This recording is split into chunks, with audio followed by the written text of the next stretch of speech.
Hey guys, what's up? Welcome to House Talk, home of all things house music. I'm your host, Summer, and today we have a very, very special guest in the studio with us today.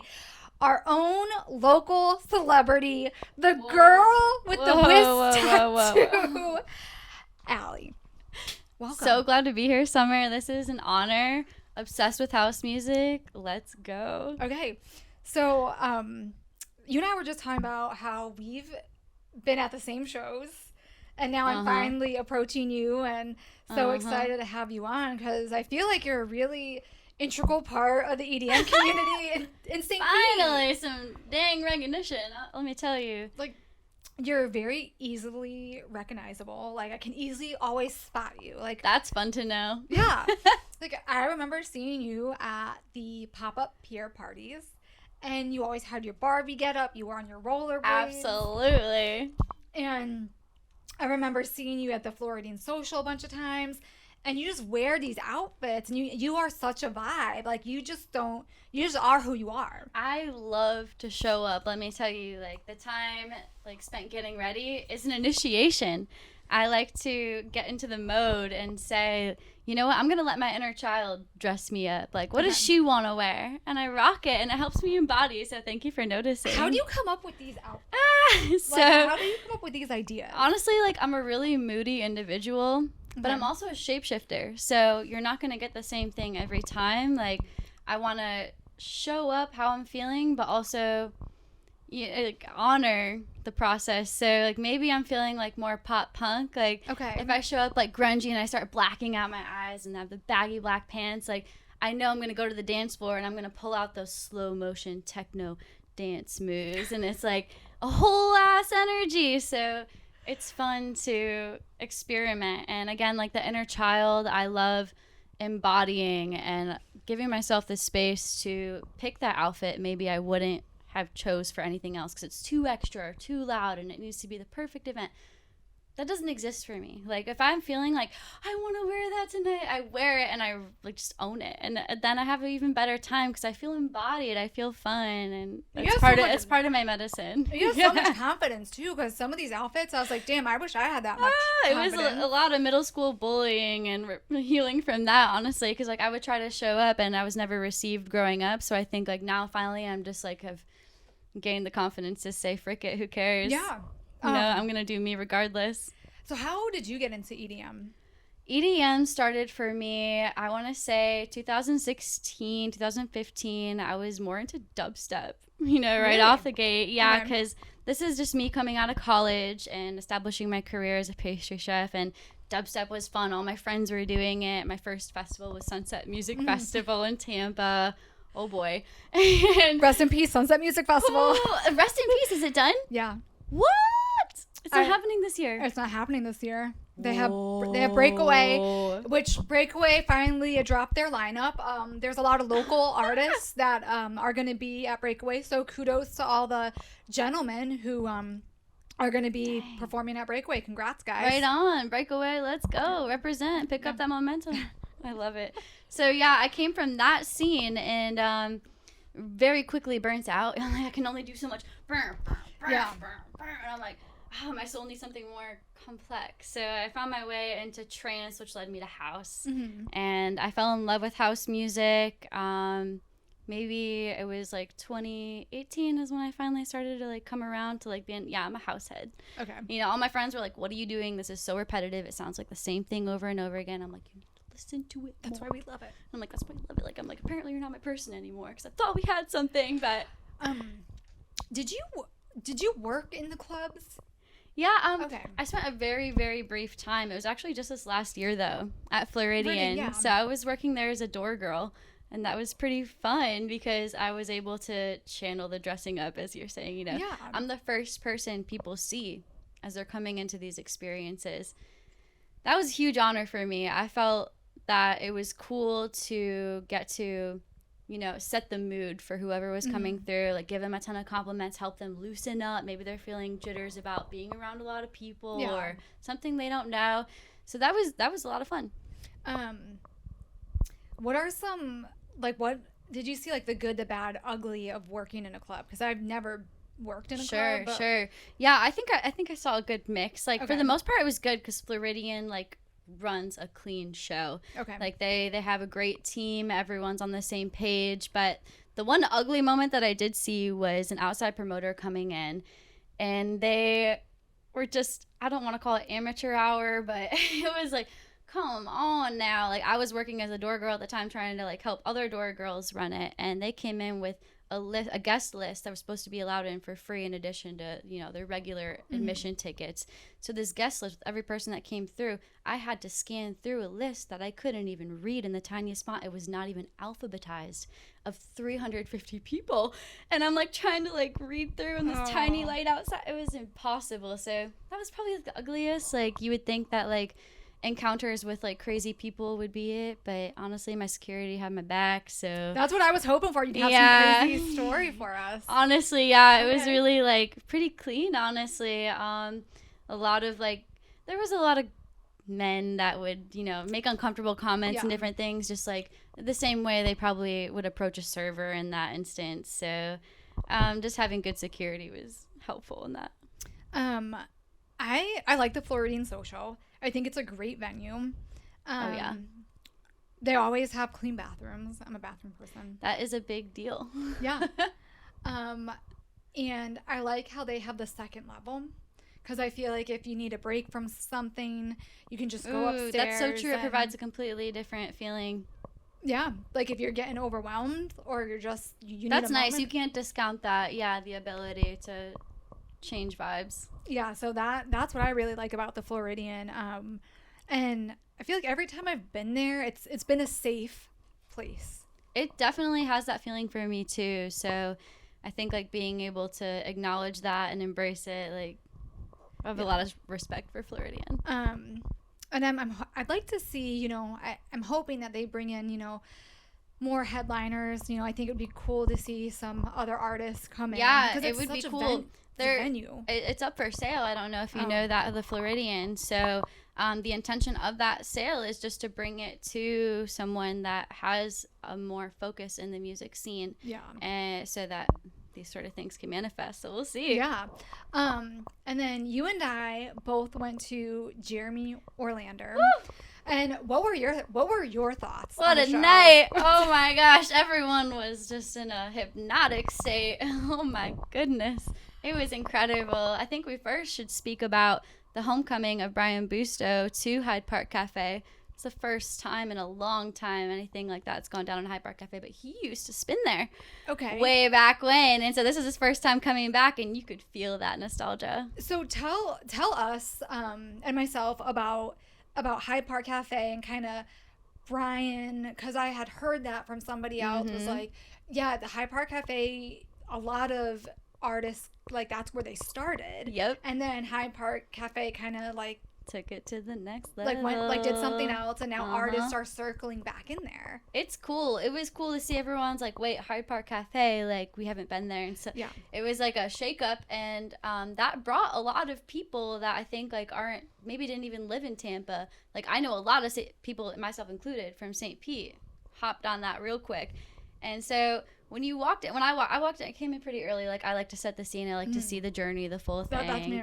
And so, like, prep the dance floor. You're on the dance floor, cheerleader, so let's go. It was cool to see how the evolution worked out. I think Brian and Jason Kitchen, did a good job setting the scene because, like, as the night progressed, it was a very even flow of people less focused on talking and more focused on the music, and so like the engagement just like honed in more and more and more and more, and like so by the time Jeremy came on, it was like, whoa, like this entrancing experience. I would agree with you. First off, love Late Night Flight guys. Jason's always great to see, and didn't Jason and Brian wasn't that like a dual effort, Late Night Flights and I don't know Brian. Brian's is Serious Soul, which works with Late Night Flights a lot. Okay. But they're all, friends, family, homies, like long time in the industry together. So. But that show was a vibe, and I felt like if you went to that show, you were there for the music.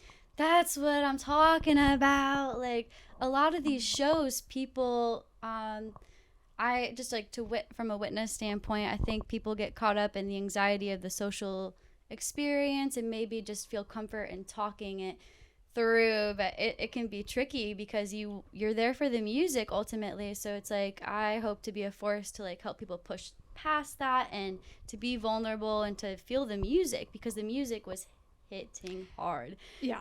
So like I think everyone there came for the music, so it was a really cool thing to be a part of. And it was a mature crowd too. Yes, and I do love that. And I like that too. It's because it's like, you know, you see someone maybe struggling a little bit, like somebody's on it. Like somebody's on it, somebody's helping, or just like there's a rave mommy in there. Yeah, or like you just turn to somebody and you smile and you just feel it's that true. The more energy. Inclusive energy, like it's less standoffish and I'm cooler than you. Like you see that in a lot of scenes. So I think that brought like a really wholesome crowd, and it was really cool. Like Jeremy just packed such a great show. It was like that set. Everyone was engaged the whole time. Yeah. And what I liked about Hyde Park Cafe, for those of you that haven't been, it's a small venue. It's not like the Floridian Social. The Floridian Social is huge. Hyde Park Cafe is small. It was small. But it's a vibe. It's a vibe. I wasn't around for 90s raves, but it's what I imagine it might be like. The only like negative thing, if I had to like say about the venue, where the bathrooms were really hard to get to. Oh, because they share. You really are a bathroom girly. I am. Back to the bathroom. So. Yeah, I felt like if you didn't go like before it got packed, you weren't getting in there. Girl, I'm telling you, I had to wait 45 minutes. Like I missed so much in that experience. Like, just go on without me. Yeah, that line was bad. It was tough. Yeah. But I mean, other than the bathrooms, I had a good time. I thought the tickets it was cool. It was a great revival. I think like just witnessing the dedication that went into like just noticing the details. Like there's a lot of detail oriented things going on behind the scenes. Like you might show up and be like, wow, that was great. This is great. Like what you don't realize behind the scenes is they're bringing their own equipment. They're bringing their own speakers. They're making sure like everything is accounted for so nothing does go wrong. Like there's a lot of prep that goes into it with these events that go off so well. I'm glad you touched on that because I really want to interview someone that does like puts on events like a Brian Busto or somebody from Late Night Flights, because there's so much that goes into these events that a lot of us as attendees don't know about. It's true. It's true. And it's like, it might be easy to recognize if you're in the scene already, but if you're not, you're just like, wow, that was great. Yeah. Which is great. And tickets were really well priced too. That is nice. There's some serious inflation going on, so I don't mind that low ticket price, that's for sure. Yeah. So I was happy with their ticket prices, and I'm excited to see, you know, if Serious Soul and Late Night Flights pairs up again and brings somebody in. Oh, I'm sure. Oh, yeah. I'm sure. I don't have insider intel, but I just okay. Yeah, no, that was a vibe. And then I knew you went to Gasparilla. Yeah. And I'm not a Gasparilla girl. I might be able to say the same now. I felt like there were a lot of events going on. Where did you end up at? And like, how was it like Mardi Gras, dealing with a bunch of drunk people? I mean, like, what was it like? So I didn't touch on the parade route, so I was able to skip a lot of the drunken Mardi Gras feeling, thankfully. Okay. I spent like the majority of the day at different house parties, you know, throughout South Tampa, but I did end up at Gasparilla. That was a big part of the plan. Mm-hmm. So I was at Gasparilla, and you walk in, and it is just a whole packed house of a lot of chaos happening. Like, just the way I want to describe it is chaotic energy. But there was just like a feeling that felt off, and then I come to find out, like, the insider scoop is that the subs weren't working. And that would obviously have an effect on... That would have an effect on everything. Yeah. Like, the subs are the heartbeat. It's the soul. It's like, it's a, you feel inside. Like, it gets you moving. Like, the dance floor doesn't want to move unless it feels that. So it's just like, as soon as I was able to discern that, I was like, oh, dang, I'm feeling for these boys that got to spin. Because, you know, they curate they curate mixes and curate songs and, like, have an idea of what they're going to bring to the table. And then they have to throw all that to the window, knowing it's not going to be received the same way. The resonance won't be there in the way it's intended to be in its full embodied sound. So it's like, wow, like I just had so much respect for how they handled it, because everyone, like, they were able to turn the crowd. They were able to get in there. Alex, Tetro, and Curtis James, you know, they went in there and they rocked it. And by the time Jason's on, like, everyone's engaged. It's fine. No one knows what's happening. So. Wow. And what's the vibe like for Gasparilla? Would you say it's more of a drinking event and it brings out like all types of people? Like, I know you went to a EDM event, but did you see like we're regulars? Oh yeah, we're regulars, but like, I didn't see regular house head energy, so to speak. I saw, like, for a Gasparilla, I was kind of like, this is a frat party. But, like, I mean, it's okay. It's okay, right? I mean, like, sure, to each their own, and like it might just bring that out naturally because it's Gasparilla. Everyone's just going hard in the paint. I don't know. It might just bring in folks of every kind of walk, you know, of life being there. But what I saw is just a lot of just not engagement with the music. So okay, all right. I wonder, like, how much had to do with subs, how much had to do with the crowd, how, you know, the event itself, just people getting carried away. Did you think it was like too crowded? It was pretty packed. Okay. It actually was extremely packed now that you say it. Like, I'm used to dealing with that. But, yeah, I was like, I have no room to go anywhere whatsoever. And, like, I'm a dancer. I want to, like, woo, like, do some qigong up in there. Like, so I did feel like it was just hard to exist. Yeah. But that's good to know because, like I said, I didn't go to Gasparilla, so I can't give it a fair review. But I'm glad you did, and you let the viewers know that, like, go at your own risk. Go at your own. I mean, like, I'm sure, like, it's always a learning experience. Like, I'm sure next year will be improved even more. Yeah. So I think next year maybe I'll check out Shipwrecked. It looked like they had some more space. Oh yeah, you know what? Hang on, I lied. So I did do Shipwrecked last year. Okay. Green Velvet. Okay. At the Cuban Club. Nice. And that was interesting because, again, you don't see your regular house heads. You see the whole array of people. Full spectrum. Yeah, that's a good way of putting it. Full spectrum crowd. And the Green Velvet crowd last year was rough. Woo-wee. Yeah, it was fun, right? It makes you appreciate scenes like Serious Soul and Late Night Flights, what they can cultivate, because it is a cultivated, curated experience, and it brings a certain type of person. So when you're exposed to the outers, you're like, wow, like, shoot, I guess I should be more grateful for what I got. Well, that's like when Late Night Flights was doing stuff at PTL. Like, I always R.I.P. I love PTL. That was so fun. I know, those were the times.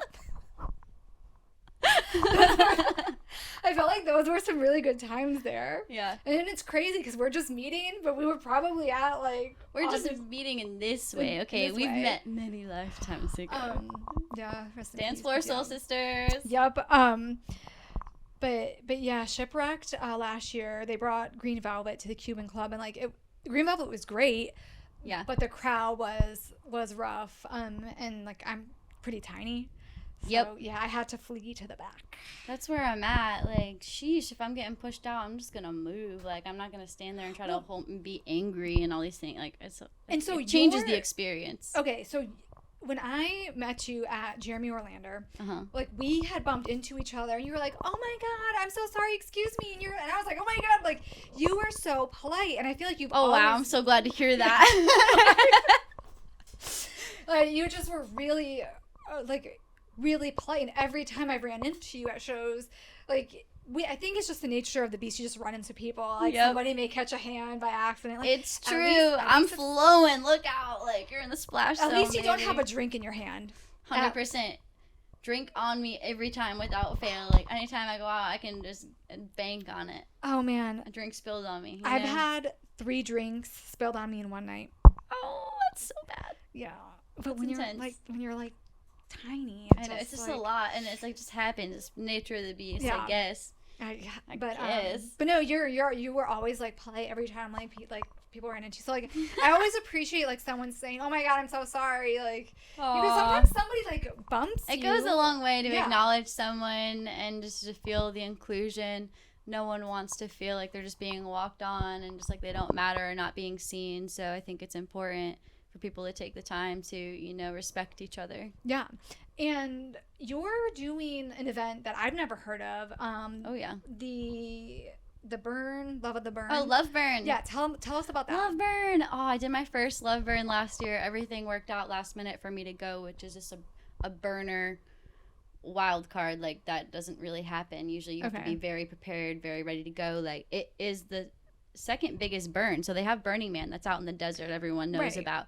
This is the second biggest one. They put on regional burns all over the world. The one in Miami, Love Burn, that happens in February, it's the second biggest one. So it's like the second, the sister to the Burning Man. So, I didn't know that. Yeah. So they embrace full Burning Man philosophy. You cannot bring cash. You won't be able to buy anything there. You know, it's radical self-reliance. You need to have everything that you might need. And it's gift economy, so like you're encouraged to bring things to be able to give to people or exchange, and it's cool. Is it camping? It's camping. Well, you like the wilderness. I love camping. I'm a very nature girl, so like, I love that. Like, there was a huge tarantula on my pillow last year. It was a fun story, but no. I mean, hey, if you like that, it's cool. Yeah, like I do like that, and so with that, it is a really cool event because it's not put on by any one production person. It's not put on by like a main stage or this stage, that stage. Like, there's no one sponsoring it. It's a community funded event, and each camp is responsible for bringing something to the table. So any stage you might see is put on by an individual camp. And for example, like, there's like this year's Love Burn has like 350 camps. So each camp might bring a stage, or maybe it doesn't bring a stage. Maybe it brings like a healing experience. That's like someone doing a yoga class at a certain times throughout the day. Or maybe it's a sandwich shop from New York that is giving sandwiches away in the middle of the day. Maybe it's, a wash shack that people run into, and literally like human bodies, like a car wash, like they have you like scrubbing down. It's crazy. But I don't think I could handle Burning Man. I was told by someone very close to me, like, I could not handle the experience. Wow. But I'm glad to speak to somebody who like can handle this stuff. It is liberating to just have that full surrender and just be immersed in something that felt so outside my day to day. Did you have cell phone service? It was very minimal. Okay. Like, I was able to do what I needed to do like within a couple hours, but if you're trying to reach someone from the other end of the festival, good luck. Where is it? Is it in Virginia Key Beach? Yes. So it's a nature preserve, and like, that's where they have We Belong Here. It's really cool because you get a mix of the beach, and then you also have like the foresty camping, like in the mangroves. So provided a lot. Yeah, I went to Virginia Key Beach last year for We Belong Here. It's a festival. Okay. But it's not a camping festival. It's a 2-day festival, and you go back to your hotel every night. Oh, you're one of those. I am. I love that. But I wish I could be that way sometimes. Because like, what if you took me to Love of the Burn and I complained the whole time, right? You wouldn't want me there. Yeah, right? I would definitely probably skirt on out of there. Yeah, I do stuff now for myself, and if I tell people, I'm like, if you bring that bad energy, you need to lead the group. For sure, that you gotta take accountability at a certain point. Like, I will hold space for you, whatever you're going through, but I think we all have a limit on how much we're willing to take on, because it's not my job to help you process whatever it is you're processing at this moment. So I can do my best to hold space, but it's your choice ultimately. Like, you're gonna be in a bad mood or you're gonna be in a good mood. I salute you, but bye. Yeah, I think you have to definitely, like, because we look forward to these experiences. We pay a lot of money to go. A lot of expectations. Yeah, so you want to like make the most out of a lot of expectations. Yes. I'm excited to hear how this goes. So we'll have to like circle back when you get back. Oh, I would love that. How long is this? Like, how long are you gone for? It's a long weekend, so it's like Thursday through Sunday. Okay. But people that participate heavily in the art camps may be there a whole week before setting up different art installations to enjoy. Okay, that's cool. It is cool. And let's see what else. Let's talk about your roller skating Barbie stuff. How fun. Because I've seen you throw so many events, and you do your roller skating, you go out on the pier and you roller skate, and just like tell us about that. How, like, what Boogie Oogie. Yeah. So I was born to roller disco. Like, 3.5 years ago, maybe it was 4 years by now, I don't really know, I decided, like, I'm going to get really out of my comfort zone. Like, I've always pictured myself being someone that could roller skate, jam skate, do those things. And I'm like, I know I'm not the most, like, athletic person. Like, sports, never been good at. But you know what? This has got some rhythm. It's got music. I'm going to give it a shot. It took me way longer than most people to learn, but I kept with it. And so that brought me to a whole new level of confidence of just being able to skate through. Not only are you, like, skating and not falling, like, you have the confidence and just your ability to show up in the world. You have the confidence to have fun and express yourself and dance while you're skating and not care who sees you going by, because you're just flying by. Who cares, right?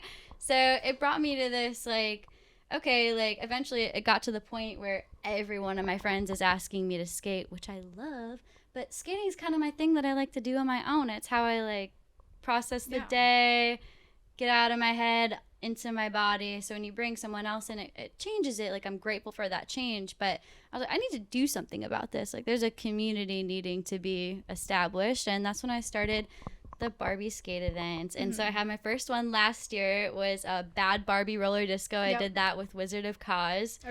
And we were able to have a smashing success. I'm so grateful. We rented out Astro Skate, had 250 tickets sold. That was, like, pretty much capacity at that point. Oh, wow. That's a lot of tickets. It's a lot of tickets. So it was cool. We had Late Night Flight's own Tetro in the house doing disco house music. So it was perfect. That's great. It was fun. Are you going to do more of these events? I really hope so. I have been chilling out for the winter. I like to go inward during the winter months and just do my thing. So can we talk about how bad the weather has been the last few weeks? Oh my gosh, it's El Nino. Like, I don't know. So I hear it's El Nino, so we're getting, like, the brunt of all this, like, Gulf of Mexico. I don't know if you suffer from, like, seasonal depression. Oh, I 100% do. And I felt like this year in Florida, it's been one of the worst winters. I got knocked down so hard. I'm like, where's the sun? I don't have a will to live anymore. Well, usually it's cold for like a day or two, maybe a week, not 2 months. It's been pretty rough. It's been pretty rough. So I think I'm just grateful for the awareness that everything is a season. Yeah. So if you can honor what's coming up, maybe you're meant to sit through this cold weather and go in and, like, see some kind of deep dive. Like, I've been doing a lot of journaling. I've been doing a lot of dancing on my own, like, just trying to come back to myself. I think that's what winter's for. Like, the fall, we shed all of our leaves, we get rid of it. So the winter, we can just go in, decay, freeze up, hibernate. Spring, we're ready to go, this is what I learned. This is what I have. I'm ready to shine again. And then it's hot fairy girl summer. Yeah. And then we're just beautiful, free flying. Yeah, that Florida summer, for me, it, like, can't come fast enough. I am right there with you. Then we'll be, like, complaining, like, oh god, it's too hot. I can't do anything. Oh my god. So what I also think is really interesting about you is you create these cake creations. And they're, like, really, like, I love watching you post all your cakes. Like, I like to eat, but I can't eat that stuff. But, like, they're so pretty. And how'd you get into the cake business? And where can people find out about your cake? So if they want to order from you, we can post that. Yeah, my cakes, I started when I was 6. So, like, I decided I was going to be a pastry chef when I was 6 years old. Literally, like, I looked at my mom in Disney World at a bakery in Disney World and said, like, I'm going to do that when I grow up. And she's thinking, like, sure, whatever. I stuck with it. Like, every day after school, I would go home. I would practice with different things. So, eventually, I just made it my focus right after high school. Went to culinary school. From there, I was in Michigan. So, I was like, I'm going to move down to a foodie scene because I don't think Michigan is really where I could expand on my career. Are you not from Florida? No, I've been here almost 10 years now, but we must have gotten here around the same time. It's funny, yeah. I moved here 2015. Oh, that's 2014. Yeah. Oh my God, how funny. That's fun, right? I thought you were a Florida girl. You'd think, right? By now, I just got it in my blood. I'm a Florida woman. Okay. So, yeah, I moved to Florida for, like, the foodie scene, and it really treated me well. It turned out to be amazing. I had my own show on MTV. It was called Meme Cakes.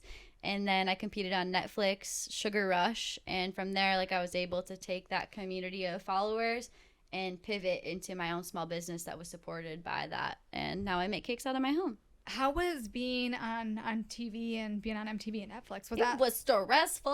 Like, Netflix was the most stressful thing I've ever done for a lot of reasons. Like, the cycle of how it works, like when you're in something in that world, like you're on the film scene, you have to wake up at 4, be ready to go at 5. They ship you out at 6. You have interviews at 6:30. You do that for 2 hours, and it's just all highlights, high energy. Give me more, more, more. And it's like, do that again. You do it for like 14 hours straight in front of a camera, knowing that every take, like any chance, like you better not freaking even think about wiping your nose, because you're going to end up on the screen of your ex-boyfriend from high school's blown up full-size TV. It's like a lot of pressure, you know, like you want to look your best, feel your best, say your best. So there's a lot of pressure involved, but I think now that I've done it enough times, like I feel more comfortable with it. Like now I just know what to expect, and I can show up. I'm like, before, like maybe I didn't have a strong enough sense of self, but now I do. So that's so interesting. I didn't know you were on TV. Yeah. Wow. I know I got a voice built for radio, but or what do they say? A face for yeah, radio. Okay, you know what I meant. But wow, like, and was like, you don't have to answer this, and we can edit this out if you want, Sure. but do they compensate you for that? You know, I probably am on an NDA about that. Okay, then we don't have to talk about it. But that's just interesting. Wow. That, and so you're not. It's from interesting, Florida. right? Yeah, it's interesting. I did a lot of TV chef work. I did also like that translated into being a travel TV person. So I did a lot of travel TV as well, like travel hosting. If you look up like Ink Global and different things, like I used to be the person that played for 5 minutes on incoming Tampa flights on United Airlines. I'd be on like, my friends would send me pictures on their like screen on their airplane, you know, the seat in front of them, and then it'd be like 300 screens in front of them, like all with my face. I'm like, that is very uncomfortable for me to see, but cool. Oh my gosh, how'd you get into that? Like, I don't know what's happening most of the time. I'm just like, oh really, you think I'm cool? Like, let's talk about it. So what a story. It's fun. I guess when you like shine and you're like authentically like just rocking it, the right things come. So maybe it's just my purpose, like, and it's ever changing. Like I know that I'm here to help people be more authentic and help them like just move past whatever's in their head, so they can just show up how they're meant to show up. But how that manifests is definitely, I haven't figured it out yet. Wow, that's crazy. Like, life is wild. Yeah, I bet you've got some crazy stories too. 100%. So the cake. So like, does that, like, how long does it take you to make a cake? Like, what goes into that? Like, I don't bake. I can barely. It's about like it's a basically a 1-day experience, maybe a half day depending on what's going on. But it's done in stages. So you bake a cake, you let it cool. Maybe I freeze it. Like then I fill it, then I stage it, then I decorate it. So all of these things happen like according to the process, mostly with temperature. Okay. And then do you make stuff like anything else besides cake? I do a lot of other baked goods. I'm a classically trained chef, so I basically can do any kind of pastry work confidently, but I choose to specialize in decorated cakes because they're fun. I love when you post pictures, because I want to eat the cake. I'm like, oh man, I want to order this cake, but I'm gonna have like I know what you mean. Yeah, I know what you mean. Oh man, yeah, I would find it hard to like. It's fun. Like I just like I'm so grateful to be doing something that I love, because I can put on music and dance my butt off while I do it, and I don't have someone breathing down my neck that's like, get it done faster, because it's not about getting it done faster. And I think that's what the world's waking up to right now, like taking control and saying, you know, like, we are humans at the end of the day, so stop trying to push on me this, you know. Now, do you have space like commercially, or do you just do it all like out of your house? Yeah, I run a commercial kitchen for a lot of my wholesale orders, but then I do decorating at home. Okay. Yeah. That's really cool. So I can take my time and do my thing, you know, because like I pay by the hour in the commercial space, so I'll bake it all, prep it all, do it all, and I'm like decorating at home. That's really cool. It is fun. I love it. Like, yeah. I love that. So what else, what else do you want to tell the viewers? Like, oh my gosh, support late night flights. Okay. Yes. Okay. So we're going to support late night flights. We're going to support late night flights. And do you you're not doing any events right now with the roller skating Barbie, where there's definitely something in the works. Okay, perfect. Yes, there is something to stay tuned about. Okay. I always like to ask when I wrap up the show is like, who's currently on your Spotify? So like for me, I don't know if you've heard of Dapadeep. Okay. Or I might be saying his name wrong, but like he's a house artist from Lithuania. that Okay. I'm like, really into right now. I'm gonna check that out. Into like another artist named Taurus. So Fun. who are you into right now? Who's on your Spotify? Well, shoot, dang! I wish Tatro was on Spotify. Cause I'd say that. He's not on Spotify yet. He's How gotta is he get the not frig on with it. Spotify? He's working on it because, like, unfortunately, I love Spotify. Like, I know it's very, like, should you even say that? Because, like, Spotify is, you know, it doesn't. Maybe they have ethics that don't support the artist, and like I fully understand that. But I've been integrated with Spotify for like 10, 15 years now, so my playlists are stacked, my curations are there. Who I'm listening to right now, I love Injuna Deep and I love Injuna Beat. So like Dosum is like always the one that I have on. Dosum, Marsh, and Moon Boots. Okay.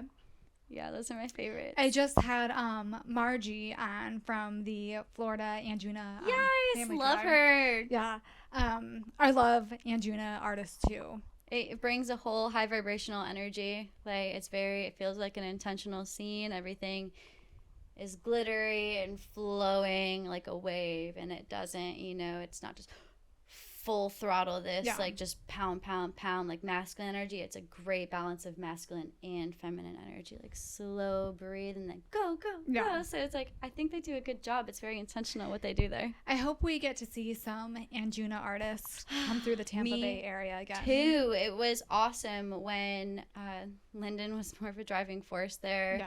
Gosh, miss Lyndon. So I think that it'll happen again for sure. Yeah, I think things, you know, just everything takes time to get started and come back. And I think it's been, everybody had an interesting and challenging 2023. 100%. So I think a lot of us are excited for 2024 and we're ready to just knock it out of the park this year. Knock it out of the park. Do the work. Get her done. But I'm really glad you came on the show. I'm so happy that we are finally doing this because I've seen you like everywhere. And yeah, so we're gonna put Allie's socials in the link below. So make sure you guys check her out, order some cakes and pastries from her, help support her because she is local to our community. She is in the EDM scene. And then we'll look forward to seeing your Instagram stories. Yes, just look up for the burn. The girl with the Whisk tattoo. WHISK. Whisk. Perfect. Well, all right, guys, that's it for today. And stay tuned for our next episode. And everybody have a great day and stay safe.